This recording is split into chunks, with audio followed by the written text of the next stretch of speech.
এক দরিদ্র যুবক টাকার লোভে ৫০ বছর বয়সী এক ধনী মহিলাকে বিয়ে করেছিল। কিন্তু বাসর রাতে যখন সে প্রথমবার নতুন বধূর কাছে গেল, তখন যা দেখল তা বিশ্বাস করা তো দূরের কথা, শুনলে আপনিও শিহরিত হয়ে উঠবেন। ২২ বছর বয়সী তরুণ মামুন ভাগ্যের নিষ্ঠুর পরিহাসে জীবনযুদ্ধে ক্লান্ত হয়ে পড়েছিল।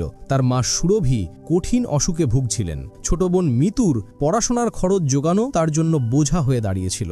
মাথার ওপর ছিল ঋণের পাহাড়। দিনরাত খেটে ছোটখাটো কাজ করে সে কেবল পরিবারের মুখে দুবেলা দুমুঠো খাবার তুলে দিতে পারছিল। তার মুখে সময়ের আগেই বার্ধক্যের ছাপ, আর চোখের নিচে কালো দাগ তার ভেতরের ক্লান্তিকেই তুলে ধরছিল। একদিন মামুন একটি সস্তা চায়ের দোকানে বসেছিল। পকেট থেকে শেষ কয়েকটি মুদ্রা বের করে গুনতে গুনতে দেখল যে চায়ের দাম দেওয়ার মতো যথেষ্ট টাকা তার কাছে নেই। ঠিক তখনই তার দৃষ্টি পড়ল এক অচেনা মহিলার দিকে। মহিলাটি দূর থেকে তাকে এক দৃষ্টিতে দেখছিলেন। তিনি কোনো সাধারণ মহিলা ছিলেন না, তার নাম ছিল লায়লা চৌধুরী। ৫০ বছর বয়সী লায়লা একজন অত্যন্ত ধনী ব্যবসায়ী ছিলেন।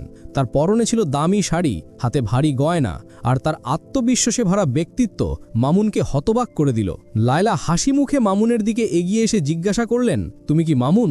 মামুন ক্লান্ত কণ্ঠে উত্তর দিল, জি আমি। লায়লা কিছুক্ষণ তার দিকে তাকিয়ে রইলেন, তারপর বললেন, আমি জানি এই মুহূর্তে তোমার জীবনে কি চলছে। তোমার মায়ের অসুখ, বোনের পড়াশোনা এবং ঋণের বোঝা আমি সব জানি। মামুন অবাক হয়ে গেল। সে সংকোচের সঙ্গে জিজ্ঞাসা করল, আপনি কে, আর আমার সম্পর্কে এত কিছু আপনি কিভাবে জানলেন? লায়লা হালকা হাসির সঙ্গে উত্তর দিলেন, যদি তুমি চাও আমি তোমার ভাগ্য বদলে দিতে পারি। শুধু একটি শর্ত আছে, আমার সঙ্গে বিয়ে করো। কথা শুনে মামুন স্তম্ভিত হয়ে গেল। সে বলল, এ আপনি কি বলছেন? লায়লা গম্ভীরভাবে বললেন, আমি তোমার সঙ্গে বিয়ে করতে চাই। এটি কোনো মজা নয়, বরং তোমার জন্য একটি সরাসরি প্রস্তাব। যদি তুমি এটা মেনে নাও, তাহলে তোমার মা সুরভির চিকিৎসার দায়িত্ব আমি নেব, তোমার বোনের পড়াশোনার সম্পূর্ণ দায়িত্ব আমি নেব, আর তোমার মাথায় যে ঋণ আছে তাও আমি শোধ করে দেব। তোমার জীবনের সমস্ত জটিলতা থেকে আমি তোমাকে মুক্ত করে দেব। মামুলার মন যেন উত্তাল পাতাল হয়ে গেল। সে গভীর শ্বাস নিয়ে জিজ্ঞাসা করল, এর বিনিময়ে আমাকে কি করতে হবে? যদি তুমি চাও আমি তোমার ভাগ্য বদলে দিতে পারি। শুধু একটি শর্ত আছে, আমার সঙ্গে বিয়ে করো। শুধু একটি জিনিস। লায়লা তৎক্ষণাৎ উত্তর দিলেন, তোমাকে আমার সঙ্গে বিয়ে করতে হবে। আমাদের মধ্যে একটি আইনি চুক্তি হবে। বিয়ের পরেও তোমার স্বাধীনতায় কোনো হস্তক্ষেপ করা হবে না। তুমি নিজের মর্জি মতো জীবনযাপন করতে পারবে। তবে আমার কিছু শর্ত থাকবে যা তোমাকে মানতে হবে। লায়লার কথাগুলো শুনতে সহজ মনে হলেও বাস্তবে তা পালন করা খুব কঠিন ছিল। মামুন কিছু না বলে সেখান থেকে চলে গেল। লায়লাও তার দামি গাড়িতে চড়ে চলে গেলেন। অনেক দিন কেটে গেল, কিন্তু পরিস্থিতি মামুনকে বাধ্য করল। ঋণদাতাদের হুমকি তার দিন রাতের শান্তি কেড়ে নিয়েছিল। সে ভাবতে লাগলো, যদি আমি ওই ধনী মহিলার কথা মেনে নিই, তাহলে হয়তো আমার মা সুরভি বেঁচে যাবেন এবং আমার বোনের ভবিষ্যৎও সুরক্ষিত হবে। অবশেষে সে হার মেনে লায়লার কাছে গেল এবং তার প্রতিটি শর্ত মেনে তার সঙ্গে বিয়ে করল। সাক্ষীদের সামনে কাগজপত্রে স্বাক্ষর হলো এবং সাধারণভাবে বিয়ে সম্পন্ন হলো। এটাই ছিল প্রথমবার যখন মামুন একটি বিলাসবহুল হাভেলিতে পা রাখল। তার হৃদয়ে অজানা উৎকণ্ঠায় ভরে গিয়েছিল। সে বিশ্বাস করতে পারছিল না যে তার বিয়ে বিশ্বের সবচেয়ে ধনী মহিলাদের একজনের সঙ্গে হয়ে গেছে। হাভেলিটি কোনো রাজকীয় প্রাসাদের থেকে কম ছিল না। চারদিকের ভব্যতা, দামি আসবাব, উঁচু ছাদ, মার্বেলের মেঝে এবং দেওয়ালে অসাধারণ সজ্জা, প্রতিটি কোণ যেন স্বপ্নের মতো লাগছিল। সেখানকার চাকররা সব সময় লায়লার ইশারায় প্রস্তুত থাকত। মামুন বুঝে গিয়েছিল যে লায়লা কোনো সাধারণ মহিলা নন। তার বহু বছরের পুরনো চাকররাও তার সামনে মাথা নিচু করে দাঁড়াত। হাভেলিতে কাজ করা সুন্দরী তরুণীরা মামুনের সঙ্গে কথা বললে খুব সীমিত শব্দে উত্তর দিয়ে চুপ হয়ে যেত, যেন ভয় ছিল যে নতুন সাহেবের কিছু খারাপ লাগতে পারে। রাতের নিস্তব্ধতায় তাকে মনে হতো যেন সবকিছু তার ইচ্ছে মতো চলছে, কিন্তু একটা দমবন্ধ অনুভূতিও হতো। পেছনে ফিরে তাকালে শূন্যতা ছাড়া আর কিছুই চোখে পড়ত না। সময়ের সঙ্গে মামুন হাভেলির সবচেয়ে বড় রহস্য সম্পর্কে জানতে শুরু করল। দোতলায় একটি ভারী এবং বিশাল দরজা ছিল, যা সবসময় বন্ধ থাকত এবং তাতে একটি বড় তালা লাগানো থাকত। সেই দরজার কড়া নজরদারি করা হতো। মামুন ভাবতে লাগলো, এই দরজার পেছনে এমন কি লুকানো আছে যাকে এতটা সুরক্ষিত রাখা হয়েছে? মামুন এবং লায়লার মধ্যে সম্পর্ক ছিল, কিন্তু এখনও আবেগের বন্ধন তৈরি হয়নি। লায়লা চাইতেন মামুন স্বেচ্ছায় তার ঘরে আসুক, জোর করে নয়। তিনি মামুনকে খুব ভালোবাসতেন, কিন্তু মামুন তখনও তার থেকে দূরত্ব বজায় রেখেছিল। লায়লা প্রায়ই তার ব্যবসায়িক কাজে ব্যস্ত থাকতেন। যখনই তারা একসঙ্গে কথা বলতো তা খুব সংক্ষিপ্ত এবং আনুষ্ঠানিক হতো। লায়লা প্রায়ই তার খোঁজখবর নিতেন, কিন্তু মামুন শুধু প্রয়োজন হলেই কথা বলতো, নয়তো চুপ থাকত। লায়লা প্রতিদিন মামুনের সঙ্গে টেবিলে বসে খাওয়া দাওয়া করতেন। তারা কোনো বিষয় নিয়ে কখনো একে অপরের সঙ্গে কথা বলতো না, এমনকি একে অপরের পরিবার সম্পর্কেও জানার চেষ্টা করতো না। মনে হতো যেন তাদের দুজনের জগৎ সম্পূর্ণ আলাদা। একবার রাতের সময় ছিল এবং হাভেলিতে নিস্তব্ধতা ছড়িয়েছিল। মামুন তার ঘরের দিকে যাচ্ছিল, তখনই তার দৃষ্টি হাভেলির একটি ভিন্ন অংশে পড়ল, যেখানে আলো জ্বলছিল। এটা দেখে সে সেখানেই থমকে গেল। সে দেখল যে আলোটি লায়লার ঘর থেকে আসছে। এই ঘরটি হাভেলির মাঝখানে ছিল। লায়লা ছাড়া আর কাউকে সেখানে যাবার অনুমতি ছিল না। লায়লা তো মামুনকে তার ঘরে ডাকার জন্য উদ্গ্রীব ছিলেন, কিন্তু মামুন কখনোই সেই ঘরে যাবার চেষ্টা করেনি। সে নিজেকে জোর করে আটকে রাখত। আরেকটি ঘর ছিল যেটিতে একটি মজবুত তালা লাগানো ছিল। মামুন সেখানে যাবার চেষ্টা করত, কিন্তু কেউ না কেউ তাকে বাধা দিয়ে বলতো যে সাহেব, ওই ঘরে যাওয়া নিষেধ। মামুন অবাক হয়ে জিজ্ঞাসা করত কেন এমন, কিন্তু তাকে কখনো কোনো উত্তর দেয়া হতো না। এক রাতে সে ধীরে ধীরে সেই ঘরের দিকে পা বাড়ালো। দরজার কাছে পৌঁছে কান লাগিয়ে শুনল যে লায়লা কারোর সঙ্গে কথা বলছেন, এবং যে ভঙ্গিতে তিনি কথা বলছেন তা শুনে মামুনের হৃদয় দ্রুত ধড়কতে শুরু করল। তার বুঝতে অসুবিধা হচ্ছিল না যে এমন কোনো রহস্য লায়লার জীবনের সঙ্গে জড়িত, কিন্তু এখন সে নিশ্চিত হয়েছিল যে অনেক কিছুই তার কাছ থেকে লুকানো হয়েছে। তার মাথায় অনেক প্রশ্ন উঠছিল যে শেষ পর্যন্ত কি এমন জিনিস যা লায়লা সবার থেকে লুকিয়ে রেখেছেন, এবং তিনি কেন কাউকে এই ঘরে আসতে দেন না। সে নিঃশব্দে দরজার কাছে দাঁড়িয়ে রইল এবং তার ধড়কন নিয়ন্ত্রণ করার চেষ্টা করতে লাগল। তার মনে অদ্ভুত চিন্তা আসতে লাগল যে বিয়েটাকে সে চুক্তি মনে করে গ্রহণ করেছিল তার পেছনে কোনো বড় ষড়যন্ত্র বা রহস্য রয়েছে কিনা।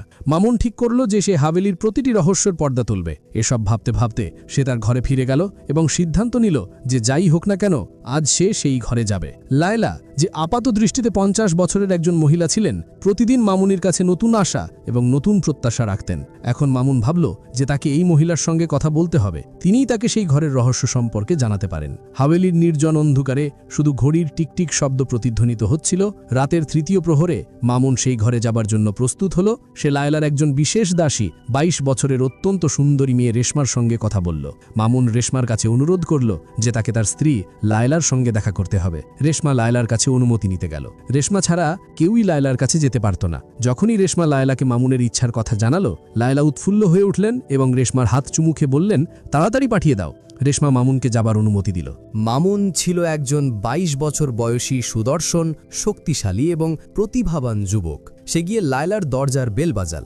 লায়লা দরজা খুললেন এবং পুরো মন থেকে তাকে স্বাগত জানালেন। মামুন ভাবছিল, যতক্ষণ না আমি তাকে খুশি করব, তাকে আমার করে তুলব, ততক্ষণ রহস্য কিভাবে প্রকাশ পাবে। ঘরটি গোলাপের সুবাসে মুখরিত ছিল।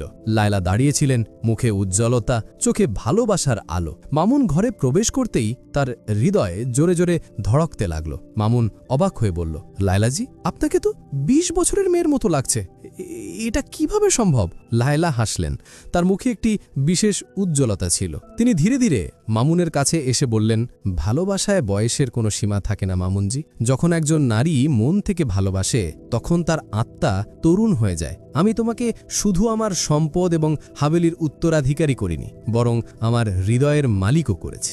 আজ এই ঘর ভালোবাসার আর্দ্রতায় ভরা। আমি শুধু তোমার। লায়লার চোখে হালকা আর্দ্রতা এবং ঠোঁটে ভালোবাসার ঝলক ছিল। এই ভালোবাসার অপেক্ষায় আমি অনেক কিছু হারিয়েছি। যৌবন চলে গেছে, সম্পর্ক, কিন্তু হৃদয়ে আজও ধড়কছে। মামুন তার হাত ধরল। দুজনের হাতের তালুর মাঝে এক নতুন শুরুর শিখা জ্বলে উঠল। মামুন বলল, লায়লাজি, আমাকে মাফ করো। আমি জানি আগে আমি তোমার কাছে আসিনি, কিন্তু আজ যখন আমি তোমার সামনে আছি, তখন সবকিছু সত্যি মনে হচ্ছে। তুমি খুব ভালো লাগছো। লায়লা ধীরে তার কাঁধে মাথা রেখে বললেন, যখন একজন নারীকে তার পুরুষ নিজের বলে, তখন সে বয়স দিয়ে নয়, সেই মুহূর্ত দিয়ে তৈরি হয়। শুধু এই মুহূর্তে থাকো মামুন, আর আমি তোমাকে সেই ভালোবাসা দেব যা কেউ কখনো দেয়নি। মামুন তার চোখের দিকে তাকিয়ে তার কপালে চুমু খেল। গভীর শ্বাস নিয়ে বলল, ঘর। সময় যেন থেমে গেছে। হালকা আলোর শিখা ধীরে ধীরে ম্লান হয়ে যাচ্ছিল, কিন্তু মামুন এবং লায়লার চোখে এখন একটি গভীরতা ছিল, ভরসার, ভালোবাসার। মামুন লায়লার হাত তার বুকে রেখে বলল, না, এই ধড়কন এখন তোমার। যতদিন এটা চলবে, আমি তোমারই থাকব। লায়লার চোখে উজ্জ্বলতা ছিল, আর সেই উজ্জ্বলতায় যৌবন নয়, বরং সত্যিকারের ভালোবাসার আলো ছিল। তিনি কাছে এলেন, তার কপাল তার বুকে রেখে বললেন, আমি আমার জীবনে শুধু দুবার পুরোপুরি শ্বাস নিয়েছি। একবার যখন তুমি আমাকে তোমার স্ত্রী বলেছ, আরেকবার যখন তুমি আমাকে তোমার বলেছ। মামুন তার চুল আলতো করে স্পর্শ করতে করতে বলল, তোমার প্রতিটি ঝরে পড়া চুলে আমি ভালোবাসার কসম খাই। তার চোখে সেই নিষ্পাপতা ছিল যা শুধু প্রথম প্রেমে থাকে। সে লায়লার এত কাছে গেল যে শ্বাসও আলাদা মনে হচ্ছিল না। তারপর ফিসফিস করে মামুন বলল, এখন আমার জীবনের প্রতিটি দিনের অর্থ শুধু তুমি। আমি তোমার ছাড়া একেবারেই অসম্পূর্ণ ছিলাম, এটা আজ বুঝতে পেরেছি। সেই রাতে তারা কোনো প্রতিশ্রুতি দেয়নি, কোনো কসম খায়নি, কারণ তাদের নীরব দৃষ্টি সবকিছু বলে দিয়েছিল। ঘরটি এখন আর শুধু একটি জায়গা ছিল না, এটি তাদের ভালোবাসার গল্পে পরিণত হয়েছিল। বাইরে হাওয়ায় এক অদ্ভুত মিষ্টতা মিশে যাচ্ছিল। মামুনের মনে হলো সে তো শুধু রহস্য জানতে এসেছিল, ভালোবাসা তো অজান্তেই হয়ে গেল। কিন্তু ভালোবাসা এখানে একতরফা ছিল না। লায়লা হার মানেননি, তিনি মামুনের কাছে এলেন এবং তার ঠোঁটে আঙুল রেখে বললেন, এখন আর কিচ্ছু নেই, শুধু তুমি। মামুনের আর কিছু করার প্রয়োজন ছিল না। লায়লা ইতিমধ্যেই প্রেমে ডুবে দিয়েছিলেন। ভালোবাসার ঢেউ সমুদ্রের মতো উঠল আর মামুন তাতে ভেসে গেল। সেই রাত হাভেলির সবচেয়ে সুন্দর রাত হয়ে উঠল, বরং এক ঝোড়ো প্রেমের গল্প। সকাল হতেই দাসীদের মধ্যে ফিসফাস শুরু হলো। আজ মালকিন আবার যৌবনের উদাহরণ হয়ে উঠেছেন। মালিকও এখন তাদের প্রেমে পড়েছেন। মামুন প্রায়ই মনে করত সেই ঘরে এমন কিছু আছে যা এখনও অজানা। সেদিন সে সাহস করল। দরজাটি অর্ধেক খোলা ছিল। তার হৃদয় জোরে ধড়কতে লাগলো। সে ধীরে ধীরে ভেতরে গেল। ঘরটি হালকা আলোয় ঝলমল করছিল। পুরনো আসবাব, দেওয়ালে জড়ানো ছবি, এক কোণে ভারী কাঠের আলমারি যেখানে প্রচুর ফাইল রাখা ছিল। মামুনের দৃষ্টি পাশে রাখা টেবিলের দিকে গেল। একটি মোটা খাম পড়েছিল যার কোণগুলো হলুদ হয়ে গিয়েছিল। মনে হচ্ছিল যেন তাকে বারবার স্পর্শ করা হয়েছে। সে খামটি খুলল। তাতে একটি ছবি ছিল যেখানে তার বাবা সুরেশ মেহতা এবং লায়লা একসঙ্গে দাঁড়িয়েছিলেন। বাবার মুখে হালকা হাসি ছিল। মামুনের চোখ খোলা থেকে খোলা রয়ে গেল। ঠিক তখনই একটি কণ্ঠস্বর শোনা গেল, অবশেষে তুমি সব দেখে ফেললে। মামুন পেছনে তাকালো। লায়লা দাঁড়িয়েছিলেন, চোখে না ভয় না বিস্ময়, যেন তিনি আগে থেকেই জানতেন যে এই মুহূর্তটি আসবেই। মামুন ছবিটি লুকিয়ে ফেলল। কাঁপা কাঁপা কণ্ঠে বলল, এই বিয়ে কোনো চুক্তি ছিল না, বরং প্রতিশোধ ছিল। লায়লা হাসলেন, তুমি খুব বুদ্ধিমান মামুন। আমি ভাবিনি তুমি এত তাড়াতাড়ি সত্যিটা জানতে পারবে। মামুন ফেটে পড়ল, তুমি আমার অসহায়তার সুযোগ নিয়েছ। আমার বাবার থেকে প্রতিশোধ নিতে আমাকে ব্যবহার করেছ। লায়লা বললেন, যখন তুমি সব জেনেই গেছ তখন শোনো মামুন, আমি তোমার বাবাকে ভালোবাসতাম। তিনি আমার প্রথম এবং শেষ প্রেম ছিলেন। যখন আমি 25 বছরের ছিলাম তখন আমার স্বামী মারা যান। আমি একা ছিলাম। তোমার বাবা আমাকে সাহায্য করেছিলেন। আমি তাকে ভালোবাসা ভেবে ভুল করেছিলাম, কিন্তু তিনি আমাকে শুধু ব্যবহার করেছিলেন। যখন বিয়ের কথা বললাম তিনি আমাকে প্রত্যাখ্যান করলেন। সেই দিনই আমি শপথ নিয়েছিলাম, যদি তিনি না তাহলে তার রক্তই সই। যখন তোমাকে দেখলাম তখনই ঠিক করলাম যে তুমি আমার পথ হবে। আমি তোমার সঙ্গে প্রতিশোধের জন্য বিয়ে করেছি। তোমার কাছ থেকে স্বাক্ষর করিয়ে নিয়েছি যাতে তুমি কখনো আমাকে ছেড়ে যেতে না পারো। লায়লা কিছুক্ষণ থামলেন, তারপর হেসে বললেন, কিন্তু তুমি সেটা করেছো যেটা তোমার বাবা কখনো করতে পারেননি। তুমি আমার সম্মান করেছো, আমাকে বুঝেছো। তোমার মানবিকতা আমার ঘৃণাকে গলিয়ে দিয়েছে। মামুন, এখন আমি তোমার ভালোবাসায় বন্দী। আমি তোমার দাসী হয়ে গেছি। মামুন কাঁপা কণ্ঠে বলল, তুমি আমাকে বন্দী করতে চেয়েছিলে, কিন্তু নিজেই আমার ভালোবাসায় বন্দী হয়ে গেছো। তোমার প্রতিশোধ, তোমার ঘৃণা হেরে গেছে লায়লা, কিন্তু তোমার চোখে যা আছে তা ভালোবাসা। মামুন লায়লার কবজি ধরল, তাকে বুকে জড়িয়ে নিল। আমি তোমাকে ক্ষমা করছি, কারণ এখন তোমার হৃদয় পরিষ্কার আর আমি তা পেয়েছি। লায়লা হাউমাউ করে কেঁদে উঠলেন, বললেন, এখন যদি মৃত্যুও আসে তাহলে কোনো আক্ষেপ নেই। আমি তোমার ভালোবাসা পেয়েছি।